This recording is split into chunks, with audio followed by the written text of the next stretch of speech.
Okay guys, so in this video, this is Sumudra Shakya. I'll be showing how to geocode in the ArcGIS. So let's say we have a data set. I have a data set from a certain survey response, wherein I have the city, state, and zip code. Yeah. Now you'll notice all the other entries are from one country. There's one entry from the England. So first thing I'm gonna do is save this and call this USA address. Save this as CSV and get rid of, so then all the data belongs to one country. Yeah. Now for the other data entry point, I'm going to save this. Yes. And then I'm going to go back to my original data set and delete everything but the entry point for England. Okay, now in this case, the respondent has given the local zip code for a city called Marina in California, United States. So I'm going to delete this because the other such that when I put this on ArcGIS, it'll go for the match of these alphabets if as long as the spellings are correct for the country of England, state of West Sussex, and the city of Horsham. Now I'll give you an example as to how these tables are matched. Let's say I'm going to call this ABC, yeah, and then save this again CSV. Then I'm going to go to I'm going to go to ArcGIS Online and click in there, so it knows my profile. Okay, good. Then I'm going to click, this is a ArcGIS global account that you should have created when you registered for accessing the modules that I've given you as an assignment. So click on maps and then click on add a layer from file, and you should have been exposed to this during one of the modules that was assigned to you. In this case, I'm going to use USA addresses and then hit import, and in this case country matches with country. Now I'll show you how this thing works. Yeah, so let me go back to my raw data set. Oops, so I deleted my raw data set. Let me bring that thing back. My raw data set, one was this, another one was this. So by mistake I saved this as my raw data set, so I'm going to bring this here, add this here, and I think it was 93933, and I'm going to paste this is just extra. I'm just trying to make my original file original the way it was, then save. Then after saving it, then I'm going to go back, delete, and I type this as ABC to show you guys. Now I'm going to save this as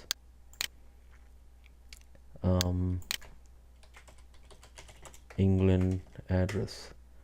Okay, now here's what I wanted to show you.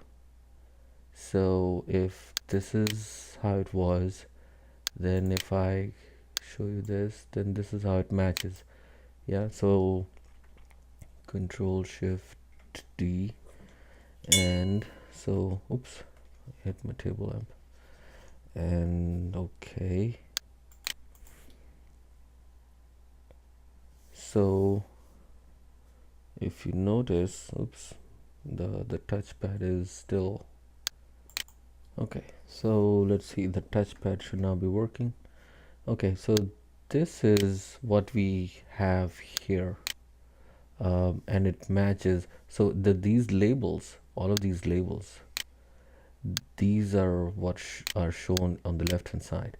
On the right hand side is what the web server of ArcGIS Online tries to match your words to. So it was able to match country with the country in the database. The state here was matched with the state that is on the server. City here from here matched with city, what web server thinks the server the city is. And then for zip code, it could not match anything. Yeah. So if you notice here, this thing is shown up here, but it could not match it with anything on the server. So we are going to select manually what this means. So in this case, it is zip, not the zip. The zip 4 is the last 4 after the 5-digit normal zip. So the zip is, let's say, for Marina, California, or Seaside, California in the United States, is 93933 and 93955 respectively. After that, there is also secondary information, which is separated by hyphen and then 4 digits. That's what the zip 4 is referring to. So in this case, we'll select zip, add layer, then that's where we'll stop. And no, it is trying to put the zip codes as quantity or numerical values, but that's not relevant to us. So in this case, we'll save it as is, and then we are going to save. And why don't we try to bring in the other file as well for the England? Yeah, add layer from the file, choose file, and add England as the address. And let's see, import layer. This time we are going to choose England. Now England falls in somewhere in United Kingdom. Yeah. So now we are choosing. Now you see, in this case, this is what we typed. Yeah. So it, instead of state, it could be anything. Now what it's looking for is it's not able to match anything for state ABC because there is no such thing on the database. So we'll have to make the best guess in this case, because for many countries it could be different. In this case, I'm going to say province or county. So that's what I'm going to go with. Or locality is another thing that you can go, but to my knowledge, they should be in increasing order. So this is the smallest level and this is the highest level. So at this point, I'm going to choose, let's say, county or equivalent. For city, I'm going to choose post town, yeah, like postal office town. And this one is not used because I already know the zip code is not the right one that the responder provided. And hit add layer, and as long as it, okay, so because this was a single entry, so it is giving us a very zoomed in version. Now as long as when we zoom out, we see something in the name of Horsham and West Sussex. I'm not sure if I'm pronouncing them right, but either way, technically it should be correct. So I see the Horsham, so I'm satisfied with that match. Then I see I see Horsham. This was one of the entry points, and I also see Surrey, and I see West Sussex. So it's a close match. So I should be satisfied with what the IGS has given me. So let's say now at this point I can say save as, and I can save this as let's say BUS 435 sample map. And then I can say maps, and then summary, geocoding respondents, and in the same in the folder of some other, that's fine. I'm not sure if how many other folders do I have. And then I can go to content. When I go to content, this is the map that I just created, and I'll say open in ArcGIS map. Okay, so when you click on that, then it should download this file that looks like this. Now this is part of the local ArcGIS copy that I have installed on this machine. It's asking for my username and password for validation, so then it can connect to the internet and then open up the file that we just downloaded from here. Yeah, so at this point the ArcGIS map should be opening up. It is opening up on the different screen, and as long as soon as it's open, then I'll bring it on this screen. Okay, so at this point this is what I see. So I have let's say if I wanted to zoom in for the US address files, zoom to layer, I see the US addresses, and I zoom to the England data point, then I do see that as well here. Now if you notice, this is the base map. Now this is directly connected to the internet, so whatever you see else in the background, the blue thing and every other structure for the country of England and so on, and the Ireland here and the rest of the Europe on the east, so this is all based off of the base map. I can uncheck this layer because this is too big. Yeah, but if I keep it checked on, it gives me little relevance. So what I'm going to do is, these are still temporary. You see this is open in a sample map. I do not trust this because if I close it, I mean, I may or may not be able to open it up again. So what I'm going to do is I'm going to export these files and then I'm going to export this as a shapefile. Okay, now I'm going to export this to E drive, and I'll go to where I have saved others downloaded, and I'm going to name this as England address as shapefile. Okay, no, and then I'm going to do the same thing with the USA addresses. So I'm going to say export data. Now I'm not using the data frame because otherwise I'll have to go through all the projection settings and all that. So as of now, all I'm going to do is just export them somehow in shape files. So US addresses, save, okay, and no, and then I'm going to close this. No, I don't want to save any changes. So at this point, if you go back to our previous folder, I can come back here and open up this one. This is the map document that we created from our previous video, and my shapefile should be in here. You see this, all the US addresses and so on. So this is how our previous map looked like. So I'm going to go to add folder connections. Oops, now because I opened a home map, I mean I should be able to use the home button. US address, and yeah, the warning and everything, and hit close. At this point I will export this again with the projection. So because right now if you see, this does not have the projection, the projected data frame. Yeah, so it's source, see, it's in WGS 1984 Web Marketer. This is the normal projection system that Google Maps or Microsoft Maps or MapQuest uses. I want to bring this into USGS, and that because that is what I have for all the other files here. Yeah, USA contiguous, this is what I want.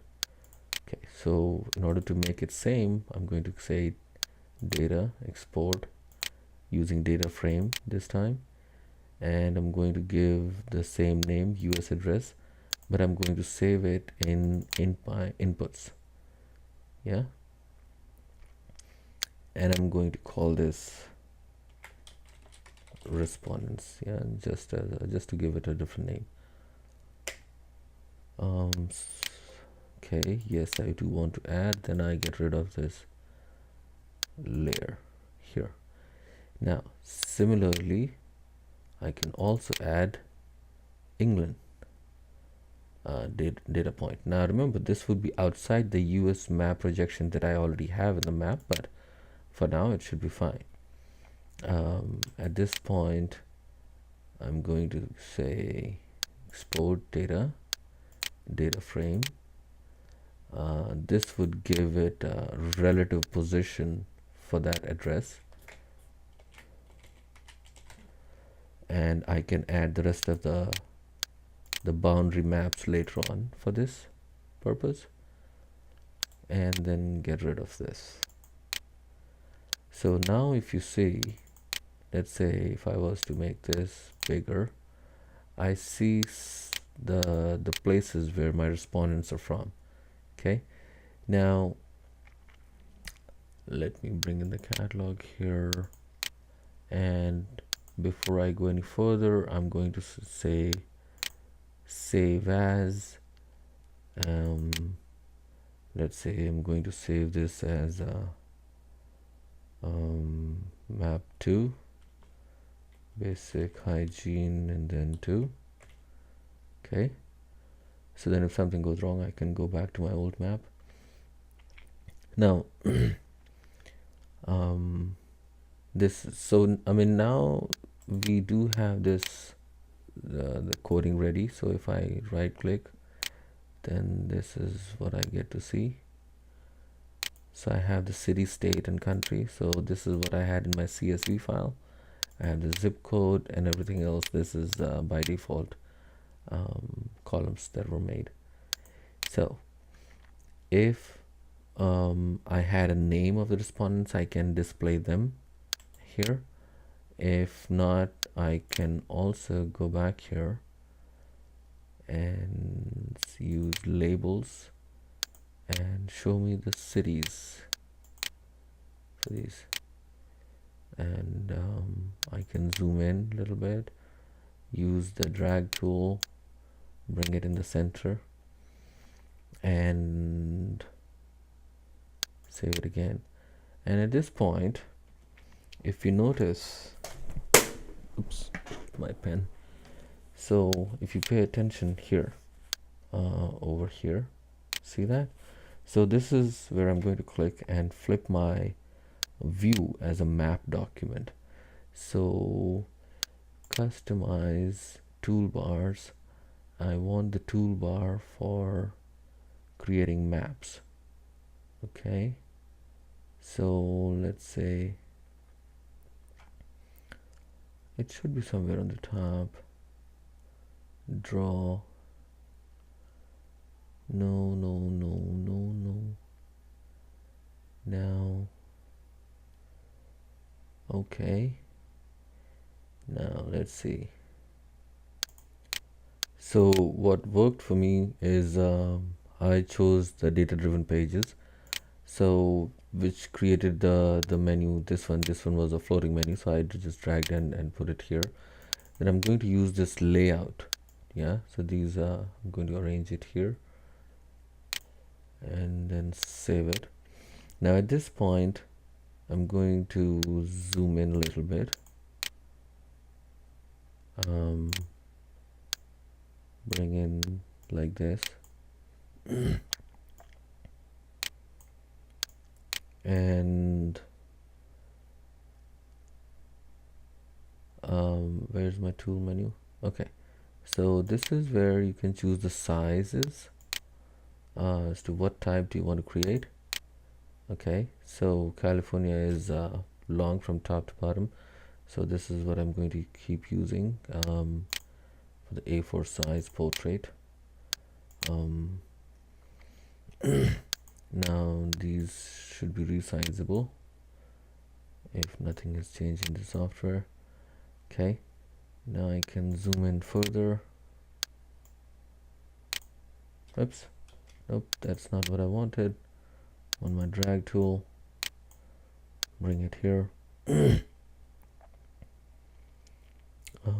like that, and then for now first let me show you what all other things you guys should add to make it technically accurate map. First thing is insert. I do not use title. It's supposed to be helpful, but many times it puts you in confusion. Now the moment I hit text, I start typing in, so then I know where my cursor is. Once I'm done with that, I click someplace else, then I double click, and now this is where I would say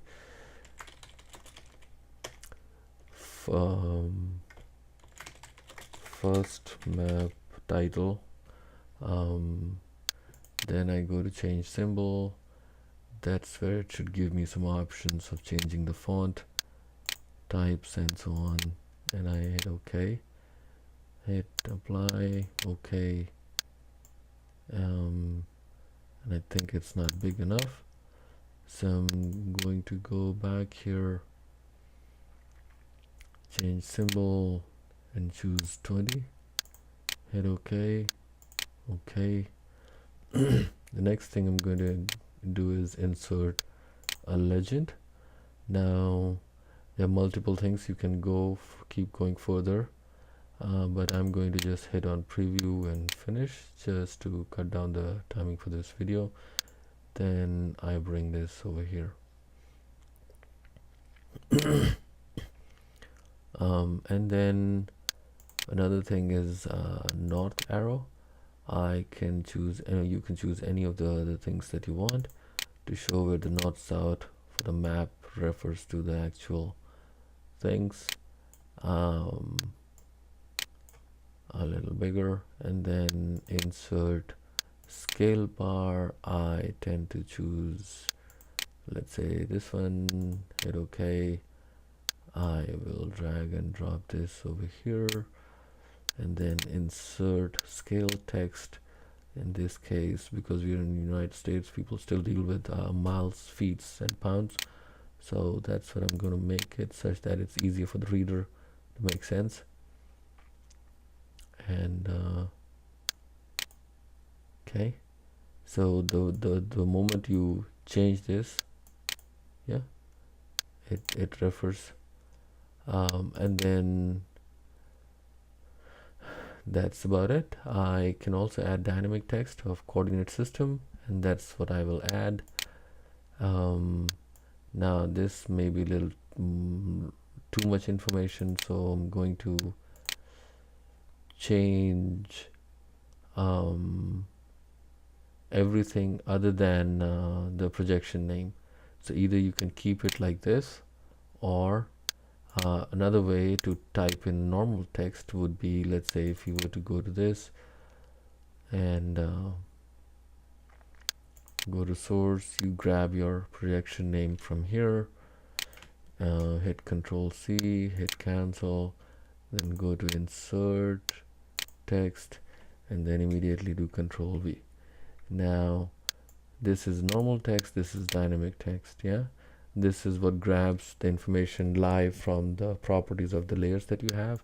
So at this point I don't need this too much information, so I'll just stick with my normal text. I've already grabbed in the information that I wanted. Now I don't like this on the top, but let's say put this one in here, and I put this one in here. Then at this point I'll do the text again and say map created by type of thing, and here I will say map created by this, such that you can always put your name in there, and you can also make these fonts to be different. Yeah, such that you can change the symbol if you want, and let's say I want to make it 12 italics, and cursive is one of the things, but you get the idea. Yeah, what all options do you have? So hit OK, OK. So there you have it. Okay, now at this point I can, you see, I'm still in the map view or layout view. I can also go back to my live data view, um, but I want to stick with my layout view such that, don't forget to save.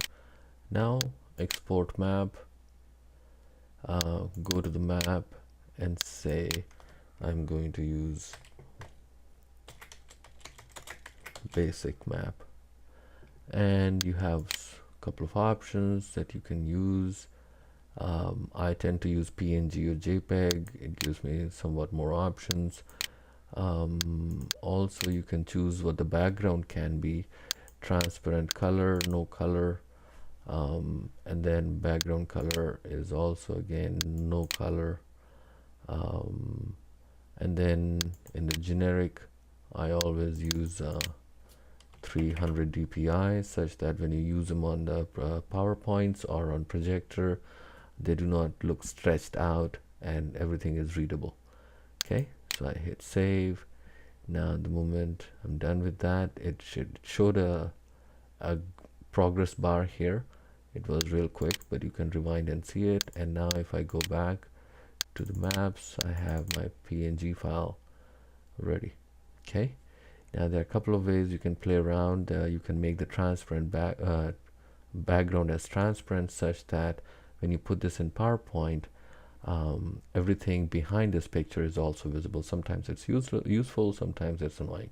So depending on your purpose, you can export it accordingly. Currently this has a solid white background and it's not transparent.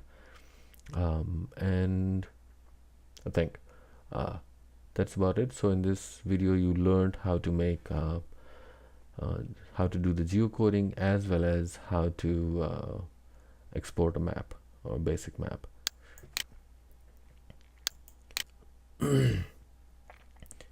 Now let me show you, since we also had, you remember we had a data point from England.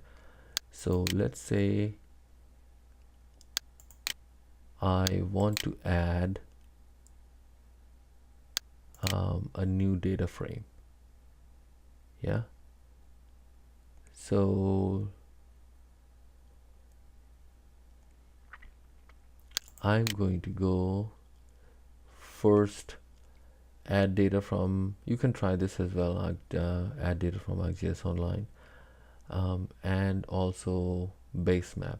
Now instead of base map, I already have the rest of the data. It's just that I'm not showing it, such that there's less processing load on the screen, either from the graphics processor or the main processor of the computer. The more data you want to show or want to deal with at a time when you're working, the more heavier it becomes for the machine to deal with. So let me go to this place as well at this point. Now remember my data limit when we set up our limits environments here. We only gave it the maximum size of the United States. So if you do want to see this, you can say add data, add a base map, would be the easiest thing to do. And then also use, let's say I can get away with topographic at this time. Now this is live data set using internet, so you'll have to be a little careful that you have good access to the internet connection. So you see this is this thing is spinning here. Yeah, we'll see this spinning, so that means it's just working with the in somewhere in the background. So we'll wait for it, and it says yeah, the projection doesn't match, but for now hopefully it gives us it did actually give us relatively okay point. You see that, London. Now this is map is tilted such that your north is pointed in this direction. Yeah, that is the difference because of the projection. So that is why the projection does matter. Okay, now in this case I would shift to the map mode again, and let's see if it does show up in the map. It might take a while. See this thing spinning, the globe.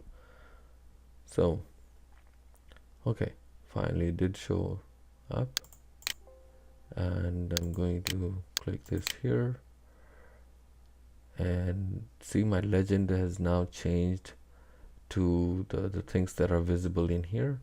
I can uncheck the California, I can uncheck the Monterey County as well, and it's still the same. Now I can save this map as hygiene basic maps hygiene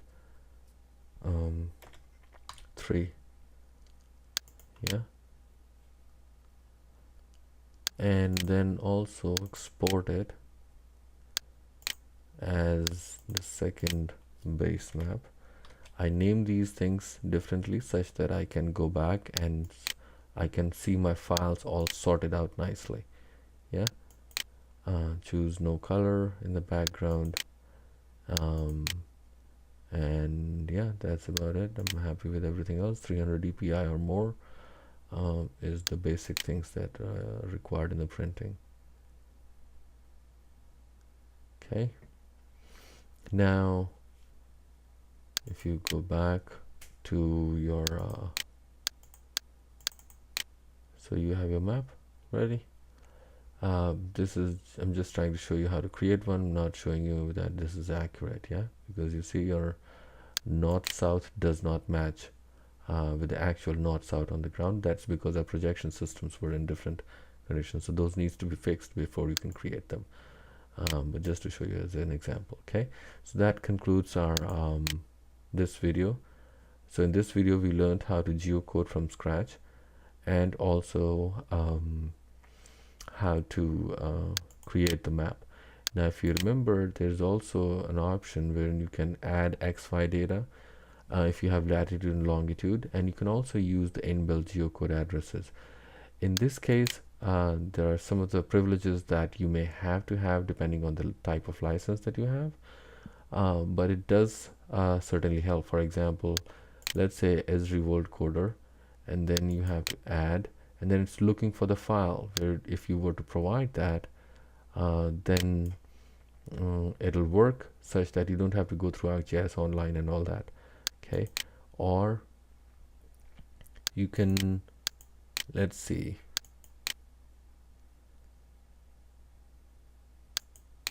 I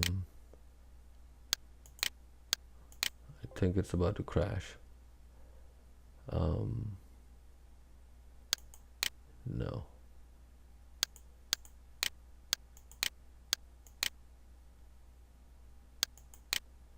So this is what type of address coder do you want to use. In many cases, depending on the type of address coder you use, the same location using different address coder may not be at the same physical position on the map. So, and so yeah, just to remember something, that these are also some of your options. Yeah, you can also add, as I said, latitude and longitude data using add XY data and ask them to be geocoded. You can add it as a table and then right click on that table and ask it to geocode as locations. Okay, so that's about it. After this, you should be ready to join in any type of production data for, let's say, crop, or location for industries or your retailers for the supply chain or marketing issues. And so yeah, that's about it. If you have any questions, feel free to contact me. You know where to find me in College of Business at Cal State University, Monterey Bay. Thanks. Bye.